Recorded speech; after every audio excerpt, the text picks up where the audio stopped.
So I do want to get to know you, in a bit more of a personal side as well, right? So, for example, what is your favorite food?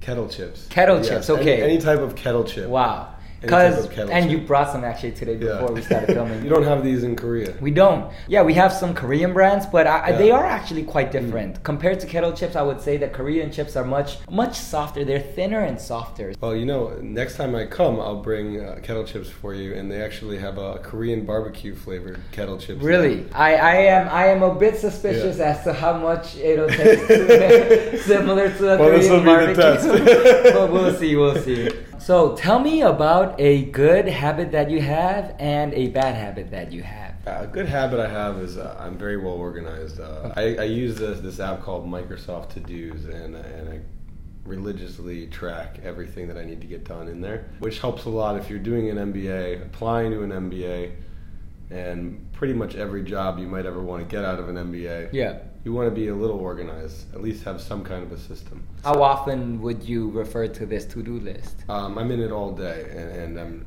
tracking everything all day. Since when have you had this habit of organizing your to-dos? Well, actually, so I used to be very disorganized at one point. Did you have like a big life event that changed your disorganized ways? Yeah, so it happened over time, but as I made kind of transitions, like for example, when I started at Earnst&Young, I quickly realized I needed a much better organizational system, and that's when I kind of developed something similar to my current system. Okay. And for a bad habit, my fiance always complains that I always leave the toilet seat up. Look, if it makes it any better, I think I do too. I think many people are, guilty of the same thing. It's just, it's difficult. I think it's more difficult than keeping a to-do list. Is that on your to-do list now? No. If it was, I would have done. If it was, you would. There it is. There's a solution. Using your best habit to fix your worst habit. Wow. That's came full circle. Yeah. Great. Another question I have is, if there's somebody that wants to get close with you, right? Become, your friend. What's the best way for someone to be your friend?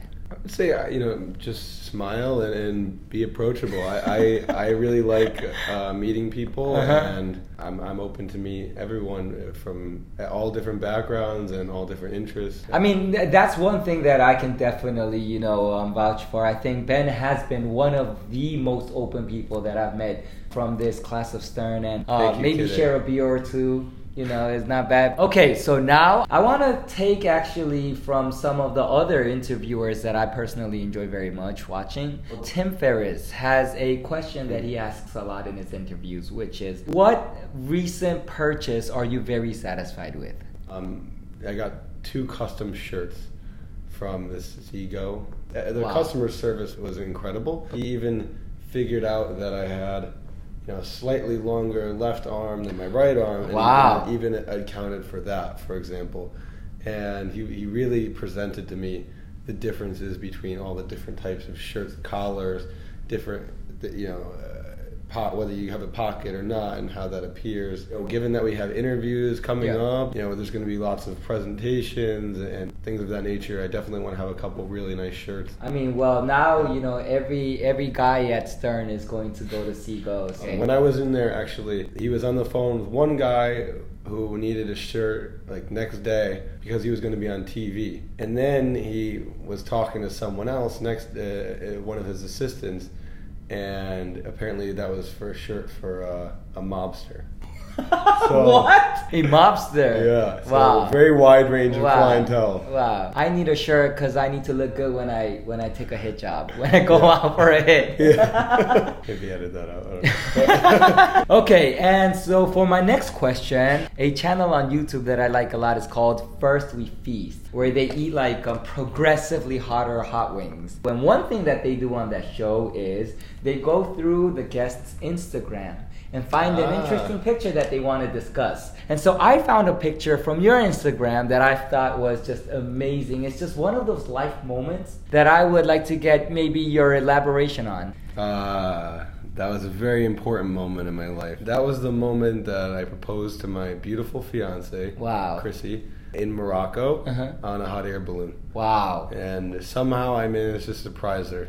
I don't know how, but somehow she thought we were going on a hot air balloon for just a ride, and I managed to make her believe that she wasn't going to get a proposal. Really? But she got the proposal. Wow. Were you nervous, or how was that experience like? How did you come up with this idea? The idea came from, we met a couple people who own a hat shop in New York, actually. They were talking about their recent trip to Morocco because the people who had owned the store had actually just gotten back from Morocco. Yeah. And they mentioned that they had gone on a hot air balloon ride. And Chrissie and I said, oh, wow, we should do that when we're there. Then in the back of my mind, I'm thinking, well, that would probably be a pretty good time to do the proposal. Really? So on the day when I proposed, I was not nervous in the morning when I was getting ready. Okay. That helped, I think, make Chrissie believe that there was no proposal coming. Yeah. I also didn't put on the nice shirt that I had brought. I put on an okay shirt. Okay. Because I was trying to be a little deceptive. Strategic. Yeah, strategic. Yeah. I wasn't nervous up until the point of getting on the hot air balloon. And then once the hot air balloon took off, I knew it was now or never.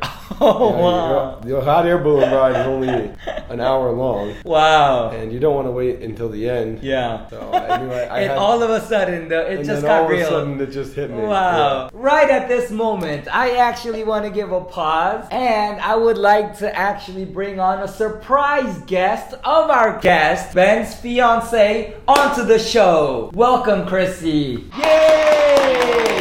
Chrissie is on the show. So Chrissie is Ben's fiance. Can you give a short introduction of Chrissie? Chrissie is my fiance. She was born in England, lived there for 15 years, and then moved to Australia where she lived for 10 years, and then somehow managed to find her way across another ocean to the United States.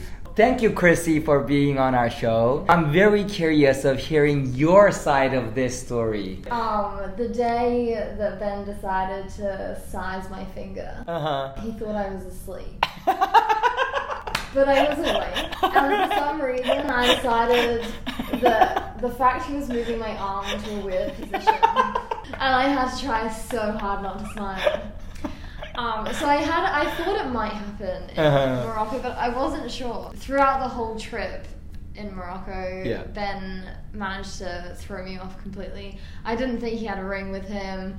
On the day of, I was looking for a bulge in his pocket. It wasn't there. He had the slimline ring case. Wow. So yeah, a bit sneaky there. Wow. So when I got on the plane, I'd ended up actually, I changed into some nice clothes because I thought it might happen.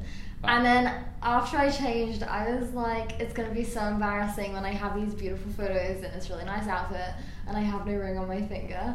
So I decided to just completely change into a not so great outfit. The only time that on that day that I thought it might happen before it did was when you started shaking. And I was like, is he actually afraid of heights? Or I was like, no way. And then he got down on one knee and I was like... Wow, that is very, very, very romantic. I do think that, I mean, this has to be one of like the best proposal stories I've ever heard in my life. You know, I love hearing your side of it because if Ben was explaining it, he would never mention the fact that he was shaking out of nervousness. So it's always so much fun hearing from both sides of the story. And congratulations. Cheers. Yes, and, congratulations. Yeah, sorry you don't have the glass. So, Chrissie, I do want to ask you one more question about Ben. So I actually would like to ask you what you like most about Ben. Oh, there's a great deal to love about Ben. But I really like the fact that he has a sensitive side. I feel like there's very few people that actually get to see that. It's true. No, not that. We're on camera. Come on now. Review it. He has such a sensitive side that very few people see. He's always so confident, but he's just so loving and I really love that about him. Wow. Wow. I'm lost of words. I'm lost of words.